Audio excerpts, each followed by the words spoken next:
Sue walked into the room and sat down across the table from Jennifer, who slid a cup of coffee across to her. In a voice slightly raised above the hubbub in the room, Jen says, "White and one, wasn't it?" "You remembered, Jen, thanks. And thank you for agreeing to see me." "No sweat, ex-boss." The two girls exchanged news of things at Sue's old office before Jen dragged the conversation to the reason they were both here. "So, care to explain what happened, boss?" "Where did we get to last time?" "Well, you just explained how you got back from John Stickner's place and found Early waiting for you." "That's right. Well, he went out and I made a big mistake. I got drunk. You know how aggressive I get when I'm drunk. By the time Early got back, I was steaming. I'd gone back to feeling that I'd done nothing wrong and was really upset that Early didn't understand. Not only that, but I was upset that I was feeling that he now had some sort of power over me. Later, I realized that he didn't want me to grovel, but I'd lost all my logic abilities at the time. "So what happened?" Susan looked embarrassed but plunged on. "Well, I attacked him verbally. I went straight to his manhood, told him he was a poor lover, that I faked all my responses and John was a better lover, and so on. It was nonsense, of course. John was terrible. Have you ever heard your mouth running off with what you know are cruel and hurtful things but can't stop yourself?" "Every 28 days, Sue." "Yeah, right. Exactly like that. Well, Early tried to walk away, but I just followed him, hammering him. God, I am so embarrassed about it now. If I could have my time over again, I would just put that bottle down. Finally, Early asked me to leave, and I said gladly, and picked up my car keys. Early took them off me, said I was too drunk to drive. Well, what choice did I have? I called John to come and pick me up. Wasn't that a bit unwise, Sue?" "You're telling me. I tried to repair a bit of the damage until John got there, but Early just wouldn't listen. In frustration, I'm afraid I attacked him some more. My poor darling just sat there like a whipped puppy. Just when I thought things couldn't get any worse, they did." "Why, what happened then?" "When John got there, I suppose he just couldn't help himself. He had to upset Early further, you know, sneered at him, greeted him with, 'This must be your loser husband,' and such. I tried to stop him, but I was too late. Early went for him, but I grabbed a hold of his legs and told John to get out. He got out all right, moved incredibly fast through the door. I ran out after him." "What happened then?" "Well, I went to John's place and cried on his shoulder all night. The next day, I drove over to our place. Early wasn't there, so I went in to get some clothes, but there were none there. I looked out the window and there was all my stuff on the back lawn. He'd just opened the window and tossed it all out. I knew then that my marriage was over. It was such un-Early-like behavior. Then I remembered how John and I'd treated him the night before. I must have cried for an hour. And then I gathered up my clothes, got dressed, and went to work. As soon as I got there, we had the first half of this conversation. Then you got the call that I was wanted on the top floor, remember? I knew that after landing Melrose, this was it. Promotion and glory awaited. Well, as you know, that lasted 5 minutes. I should have known things weren't right when a security guard ushered me into HR. Early must have been up early that day. He interrupted the morning partners meeting. I had no idea he'd recorded my confession. Yeah, I heard about that. Rumor was that they were fairly harsh. That's putting it mildly. They'd already terminated John and took his company car and sell off him. That's why he couldn't ring and warn me. Once HR told me I was terminated as well, the security guard escorted me to my office and watched while I cleared it. Oh, Jenny, you'll never know how humiliating that was. I heard about it when I got back. What did you do then? I went back to John's place and we both got drunk that time. At some stage, I remember thinking, why not? John owned a huge house and was obviously rich. Sure, he was 20 years older than me, but why shouldn't I use the opportunity to improve my situation a bit? I think my logic was this. I'd thrown Early away for a few days with John, so I'd better make it all worthwhile. Besides that, it would upset Early, and I wasn't feeling particularly generous to him at the time. The unwise things you do when you're drunk. Is that when you... Yes. That's when I did something really unwise. I made a terrible choice with John in the pool. He had asked before about something inappropriate, but I'd refused. Early had never done that, so I wasn't about to let John either. Well, I suppose I was in a difficult mood. You didn't? I did. Right there in the pool. It was very uncomfortable. We decided to ring early during this moment. I realize now that was the second most unwise thing I have ever done in my life. Looking back, I really believe that the marriage was salvageable until that conversation. Let's just say that Early didn't take it very well. He must have been really hurt. What did he say? I still shudder to think of the pain I caused. He didn't answer the home phone, of course, so I rang his cell. John told Early some very inappropriate things about what we were doing. I pretended to make sounds. Then Early asked to speak to me. He asked me a question that I couldn't answer. He asked me, "Apart from visiting your work this morning, what have I done to deserve last weekend and today?" Well, as I said, I couldn't answer, could I? Even drunk, I realized that this was all completely my fault. Then he said something really chilling. He said, "Do you really think I will let you live happily ever after what you have done to me?" There was just something about the way he said it that sobered me up immediately. I pushed John away and just cried and cried. I tried ringing Early later, but from then on he never picked up. Wow. I don't think I've ever heard of such effective relationship destruction before. I guess that and your red hair proves your Irish heritage. Yeah. Talk now. Think later. So, you'd written off your marriage and decided to stay with John to live a life of luxury. Then what? Well, after about 3 days of Early not answering his phone, I needed more stuff from the house. John and I went round there when Early was at work. We couldn't get in as Early had changed the locks. John knew how to force one of the windows. There was hardly any damage. The next thing I know is the police turning up at John's house with a search warrant. Have you ever been arrested, Jen? It's not pleasant. Eventually, they had to let us go when I proved my name was on the title, and I explained that John was there as an invited guest. What interested them most was that Early had reported his pistol stolen. I didn't realize the significance at the time, but I certainly did later. They didn't find it at John's house, of course. Neither of us touched it. Wow! Remind me never to upset Early, Sue. That was just the start. 3 days later, our old company served John with a lawsuit because they'd lost the Melrose account. Somehow Melrose found out about the affair and, being a heavy Christian, acted quickly and decisively. They were going to sue me as well, but couldn't as I was an employee. As a partner, John was fair game. At first, John wasn't worried, thinking he would be covered under his professional indemnity insurance. That particular hope lasted another 3 days. Willful negligence, they called it. John was breaking the company's anti-fraternization policy at the time of our relationship, so they left him out in the cold. How much was the suit for? $4 million. It only took John 2 weeks to negotiate that down to 2.5, though. He decided to settle out of court. The trouble was he didn't have that kind of money handy. Even after he totally refinanced the house, he was still a bit short. He said he had a few million in long-term investments, but that it would take him a few months to get hold of it. That's when he made me feel guilty. He pointed out that our affair was all my idea, and so I felt obliged to help him out. I wasn't surprised that there was only half our money left in my account. I gave John the whole $275,000 left in them. Well, not gave, lent. We drew up an agreement and everything. John put his copy in the safe, and I hid mine in my suitcase. Tell me, Sue, did Early file for divorce? No, strangely not. Luckily, I checked and he'd canceled my car insurance and registration, but nothing about a divorce. I was going to wait for him to do it, so he had to provide the money. I know there's more, Sue. You didn't just stay with John happily ever after. Don't joke like that, Jen. No, I can't recall John and I ever being intimate after that. Every time we went to try, he got this blinding headache. I mean, I thought it was women that did that.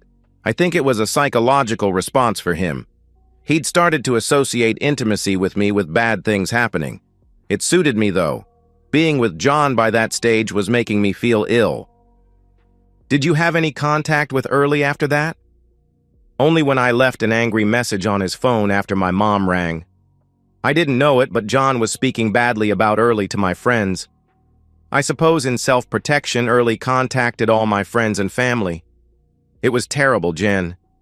He'd not only played them the recording of my confession and later outburst, but shown them a video as well.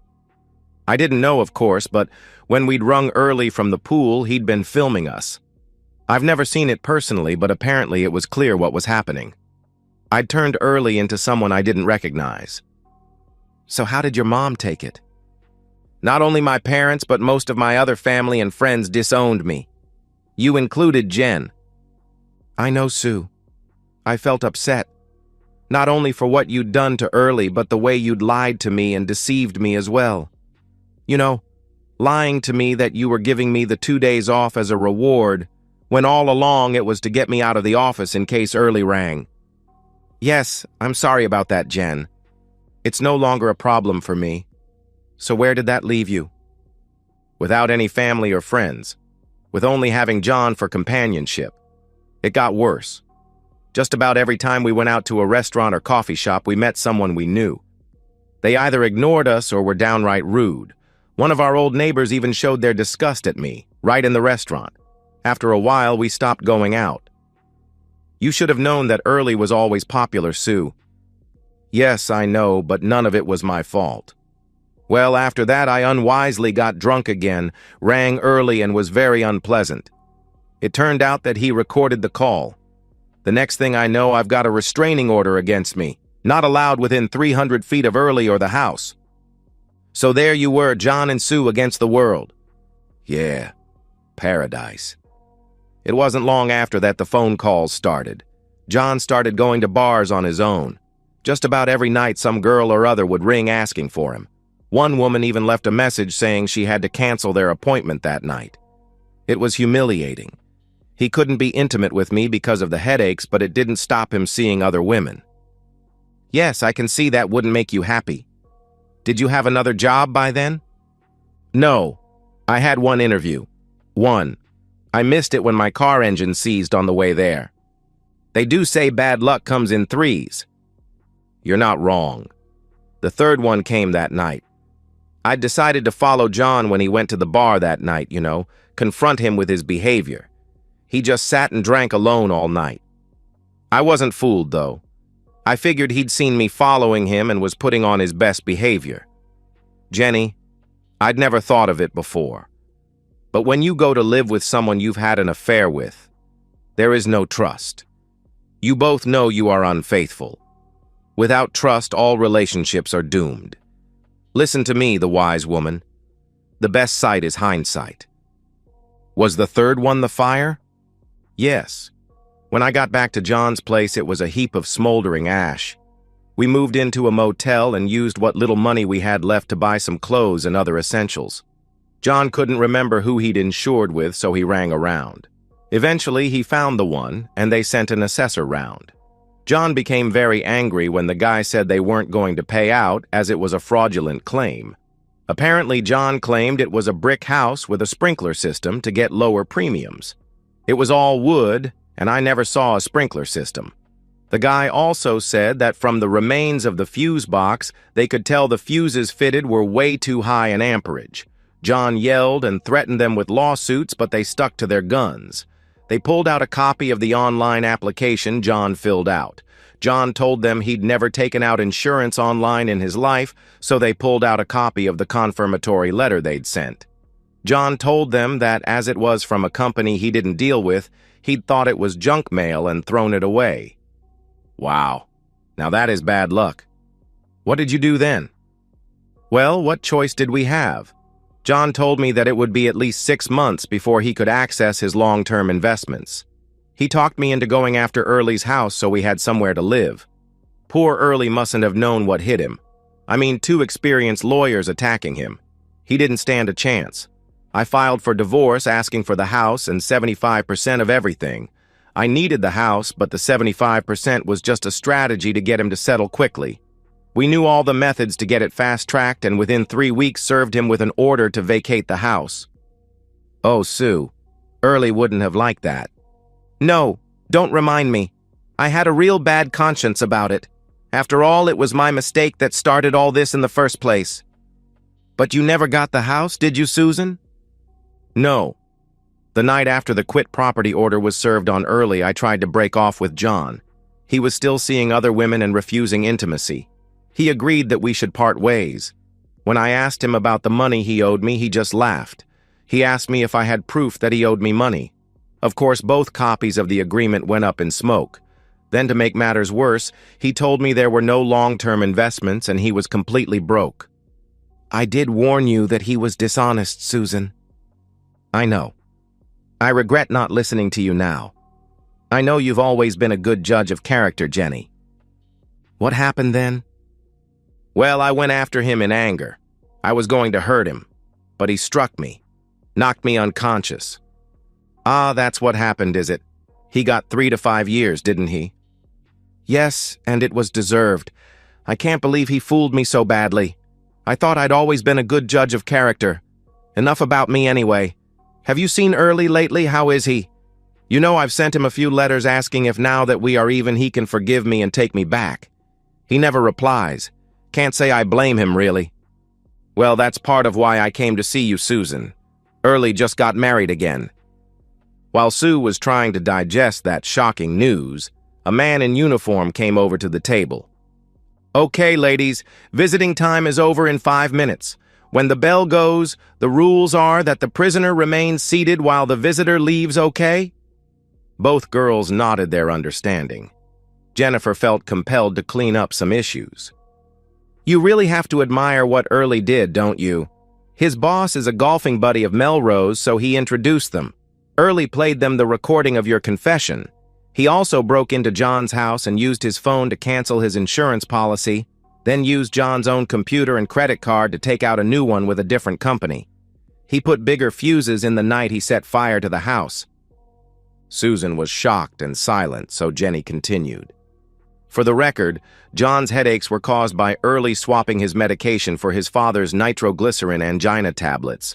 Your car engine seized because someone put mothballs in your fuel tank, and those phone calls from women were all the girls in Early's office. Finally recovering, Susan gasps, "He wouldn't do that." Not my sweet, gentle Early. Yes, but the person you created would. Also, for the record, you are here because you weren't satisfied with totally humiliating your loyal husband. You just had to threaten to take his house and just about everything else off him as well. A lesson for next time, Susan. Even a mouse will come out fighting if you back it into a corner and give it no escape route. How do you know all this, Jen? Actually, the fraudulent insurance policy idea was mine. He just wanted to cancel the old policy, but I convinced him that would look suspicious. At that moment, the bell rang and Jennifer struggled to her feet.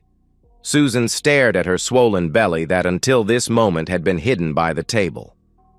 What is that? Oh, I forgot. Susan, I'd like you to meet Early Jr. Goodbye, Susan. As she was hustled back to her cell, Susan's mind was in turmoil. All this time, she'd thought of her prison time as almost justified payback for the wrongs she'd done her husband. Early, her quiet, gentle mouse.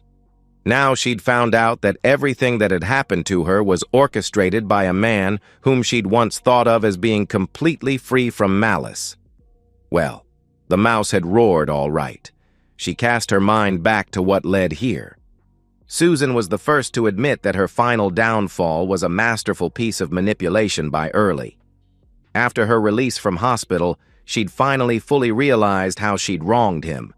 Leaving a message begging to let her talk to him, she'd been pleasantly surprised when he'd invited her over that afternoon. Driving straight to her old house, she'd walked up to the front door in a buoyant mood. Noticing a large sign on the wall next to the door with an insulting message about her, she'd lost her temper again. Shouting, "I'll get him!" she'd barged in the front door. Early was standing in the lounge, and as soon as she walked in, he threw something towards her. On reflex, she caught it and was very surprised to find herself holding a pistol. Her gaze was focused on the gun when it flew from her hand as Early struck her outstretched arm with a heavy curtain rod. She watched, frozen in shock, as Early picked up the pistol in his gloved hands and, with no more expression than if he'd been squashing a snail, fired twice into the wall opposite the front door. Susan pleaded guilty in court. She knew the physical evidence of her fingerprints on the gun, and the holes in the wall, combined with their neighbor's testimony of her final words, would lead to an inevitable ruling, not to mention her breaching a restraining order. Maybe, deep down, she accepted that by being unfaithful to Early and then treating him poorly, she'd really made terrible mistakes and deserved what she got. Back in her cell, the full impact of Jen's revelations finally sank in. She'd been almost ready to accept her punishment for her infidelity and humiliation. Now she knew that he was responsible for the complete destruction of her career, her complete financial ruin, and the destruction of her social standing. Slowly, remorse turned to anger and a firm resolve. In 9.5 years, that pair had better watch out. Sleep came very slowly that night in her cell. She looked back on her life a year ago and her life today. She vowed never to misjudge a mouse ever again. And that's the end of today's story. If you enjoyed it, please give this video a thumbs up and drop a comment below. Your support helps the algorithm push my content further. If you're new to the channel, don't forget to hit that subscribe button. It really helps me keep creating more stories for you. Thanks for watching, and I'll see you in the next one. My wife Alana and I were at an upscale restaurant when I noticed my best friend in the world approaching our table. I quickly whispered to my wife, "Terrence Landis is coming this way. Do you remember that I told you how he's been my best friend since 2nd grade? That's true, but be very careful around him. He's a huge womanizer. Luckily, my figure is far from extreme, so I should be safe," Alana replied softly. "Isn't he the friend who happens to be very wealthy?" she questioned. I nodded to my wife as I stood to shake Terrence's hand. He would have none of it.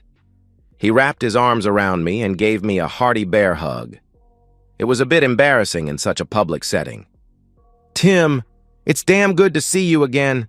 It's been far too long since we've spent some time together," Terrence stated, as he slowly looked Alana over from head to toe, with his gaze lingering on her impressive chest. "Can I assume this is your lovely wife, Alana? I was in Singapore when you married her, but I did send a gift. I hope you've enjoyed it," he questioned. "You're the friend who sent Tim that new pickup truck, aren't you?" Alana gushed as she stood and held her arms out for a hug. "Alana, this is my best friend Terrence," I managed as he gently but firmly pushed me to the side so that he could gather Alana into his arms. "Terrence, meet my wife Alana. I've told her a lot about you." "You never mentioned he was so tall and good-looking," Alana quickly pointed out as she hugged Terrence longer than I felt was appropriate for a married woman. "What brings you to Daytona, Terrence?" Alana questioned. "I just purchased a condo over at the Dunes, and I'm having it remodeled. I'm renting a room at a local hotel and just stopped in for a lonely dinner," Terrence replied. "You bought a condo at the Dunes and you're remodeling it? They're practically brand new. I can't imagine you'd need to change very much," Alana responded. "I heard the smaller units begin at over $1 million. "That's true," Terrence agreed. "However, they have small bedrooms. They feel cramped to me. Luckily, a penthouse was available, so I purchased it. I'm having it painted and I'm replacing the furniture." It was obvious to me that Terrence was doing his best to impress Alana. He had always had the knack of determining what a woman was interested in and heading right to her happy place. Alana was a material girl to the extreme. I had a healthy income and more than a few bucks saved, but Alana seemed determined to spend us into the poorhouse. We were celebrating our 3rd anniversary, yet she seemed content to ignore me in favor of Terrence. It was so obvious some of the other diners were looking my way with apparent sympathy. "It appears the waiter is bringing out our meal, Alana. We should retake our seats and eat while it's still hot," I reasoned, thinking we'd be able to concentrate on each other once again. Alana didn't dispute anything I said, but she upped the stakes as she merely glanced at our steaks. Terrence, you have to join us. Tim is always talking so fondly of you, and I'd like to get to know you better. My husband's best friend is my friend as well. I hate to intrude on a romantic dinner, began Terrence as I nodded in understanding. Nonsense, Alana broke in immediately. Waiter, Terrence will be joining us for dinner. Could you bring a table set for him? Thanks so much. The waiter turned on his heel and began his quest. In less than a minute, Terrence was seated at our table and monopolizing the conversation. I managed to win a game of solitaire on my phone as he and Alana discussed everything and anything. I was pretty much ignoring the entire conversation until I heard Alana use my name, as in addressing me. Tim, we have 2 spare rooms. Why don't we have Terrence stay with us?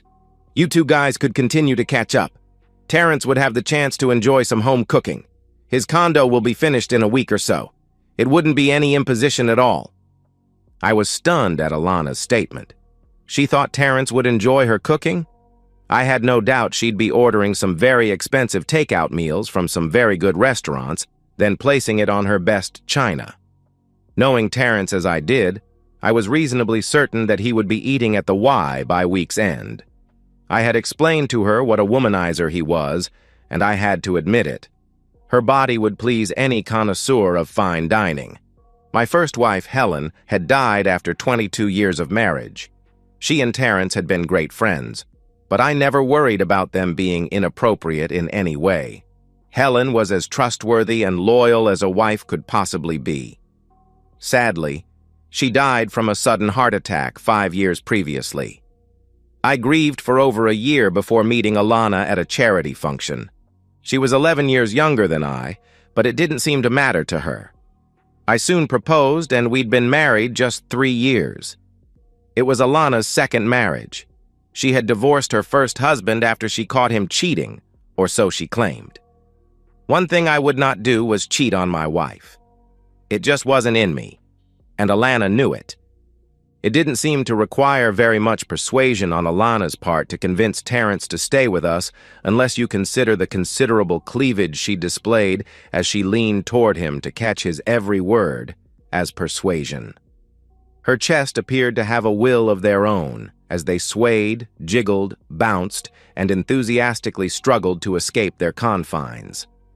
Terrence stared, transfixed in obvious appreciation. Naturally, Terrence didn't have to get up early in the morning to go to work.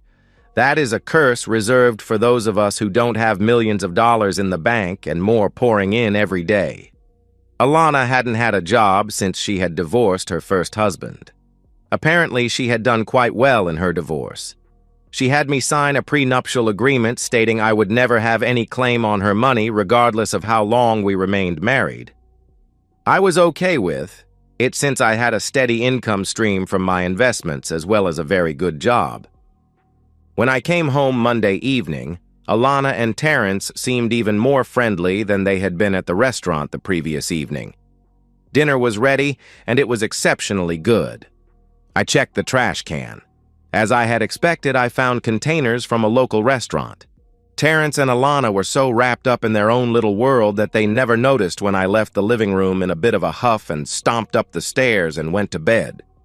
I failed at embarrassing myself, as they paid me no attention. I was quite surprised when I came home Wednesday evening and found Alana seemingly waiting for me. She was sitting on the expensive couch she just had to have. Next to her, far too close in my opinion, especially for a male friend she had recently met, sat Terrence. "Tim, we need to talk," was Alana's opening salvo. I was once again caught by surprise. It was only Wednesday. How in hell could Terrence have worked his magic that quickly? I knew he was good at everything he set his mind to, but this was impressive as hell. It was going to cost me more than a few bucks. I was sure of that. "Terrence and I have discovered that we're soulmates," Alana explained. "We didn't mean for it to happen, but it did. We both feel terrible about it, but there's no denying the incredibly strong attraction we feel for each other. Tim, I'm going to divorce you. As soon as it becomes final, I'll marry Terrence. Please don't try to talk me out of it." I'll be damned if I'll give up my house and half my life savings just because you couldn't keep your legs closed and this jerk couldn't keep his zip closed. I'll fight you every step of the way, I declared with more conviction than I felt. That's so typical of an insecure little man, Alana declared with disdain. I didn't marry you for money and I don't want any when we divorce. Terrence and I both believe the divorce will go through much quicker if I just walk away with the money I brought into the marriage. What do you think, Tim? Is that incentive enough to grant me a quick divorce? Alana demanded. Where do you want me to sign? I cleverly retorted. I knew money meant more to you than I ever did. I'll be spending the next few nights with Terrence while we wait for his condo to be painted. I don't want to hear any complaints. No sniveling, crying, or whining, Alana insisted. I simply nodded, turned, and left for the nearest tavern. It's amazing how fast a divorce can go through the courts when the three people involved are eager for it, and one of them is very wealthy. A few months later, I was once again a single man. The weekend after my divorce was final, I returned to the same restaurant I had been to with Alana when she first met Terrence. I found him sitting at a table for two, so I simply walked in and joined him. Do you want to kiss my feet here in the restaurant or wait for a more private setting? Terrence asked with a big grin. I don't know how you can be so happy. You didn't have to ask Alana to marry you. Now she can go after you for fraud, breach of contract, blatant lying, or being such a prick to her, I answered. Not going to happen, Terrence replied calmly. As usual, you don't see the big picture. Why don't you enlighten me then? I know Alana and she's nothing if not stubborn, vindictive, and mean as hell, I asked. You didn't feel that way when you asked her to marry you, did you? Terrence asked with a chuckle. Think about it. What was the final straw that made you decide you wanted to get rid of her? Terrence questioned. I don't know. Maybe it was finding out her damn personal trainer was porking her 3 times a week. For some reason that tripped my switch. She had me over a barrel. If I went for a divorce, even for adultery, she would have gotten half of everything, plus spousal support. That's why I called you for suggestions. I never thought you'd get her to ask for a divorce by Wednesday, though. That was amazing. Your line of nonsense must have improved over the years, I added. It has more to do with how my portfolio has improved over the years. Once she realized how much money I had, she couldn't seduce me fast enough. I have to say that I'm going to miss her between the sheets. Being with your wife was one of the greatest highlights of my life, Terrence gleefully admitted. That particular talent of hers was what got me into the mess, I replied seriously. You did a great job getting me free from a gold-digging wife, but why aren't you more concerned about how she'll take being dumped? She might figure out the entire scheme. She may be a cheating woman, but she's a smart one, I questioned. Remember that I mentioned the big picture? Terrence asked. For an engagement gift, I gave Alana a weekend at the Ritz with a spa day included. You idiot! I spat at him. Didn't I tell you that Alana's stud, the personal trainer, was now working as a masseur at the Ritz? She could have run into him, I answered. Are you serious? I asked for him by name when I set up the spa date, Terrence revealed. Last night I decided to visit her, just to see how happy she was with her gift. Since I had paid for the room, I had a key. Fortunately, I also had my phone set to video. Not surprisingly, I found her exceedingly happy with her gift. She was with him? Do you have a video? She was cheating on you? I managed as I slowly organized my thoughts. You must have been very upset. Perhaps angry enough to break off the engagement? I questioned. Alana was devastated at my unforgiving attitude, Terrence responded with a smirk. It was the first time she had ever done anything like that. It would never happen again. I agreed with her on that. It won't be happening to me. She's out apartment shopping right now, at least between her sobs and curses. You owe me a dinner for getting her to state that she wanted a divorce on Wednesday, Terrence added with a wide smile. You saved me a fortune, bro. I'll be delighted to buy you dinner. You've always been there for me. Alana has no clue about relationships, but you do. That's what love is. And that's the end of today's story. If you enjoyed it, please give this video a thumbs up and drop a comment below. Your support helps the algorithm push my content further. If you're new to the channel, don't forget to hit that subscribe button. It really helps me keep creating more stories for you. Thanks for watching, and I'll see you in the next one.